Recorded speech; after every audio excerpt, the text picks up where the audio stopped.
আয়োগের তারিখ হইতে পর্যন্ত এই ক্রীড়া সপ্তাহে পালিত হবে।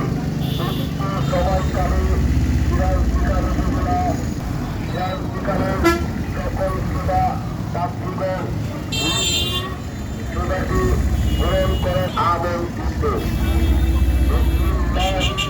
রহমান রাহিম ক্রীড়া